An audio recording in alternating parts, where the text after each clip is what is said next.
A good teacher has to be many things. My most memorable teacher was a man called Mr. Ricketts. I had a mentor. He taught me everything I knew. Mrs. Saunders, I learnt so much from her, so much so that I absolutely adored science. I've got two. Can I have two? I see them now obviously inspiring more students as they did with me. Every bit of confidence that I have today largely comes from those two people.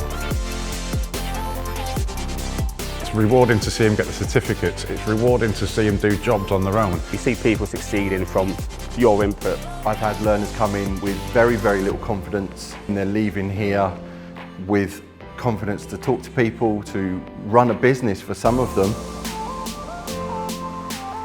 Coming from business where everything revolves around efficiencies and costs, come into teaching and you're thinking more about people and how you interact with them.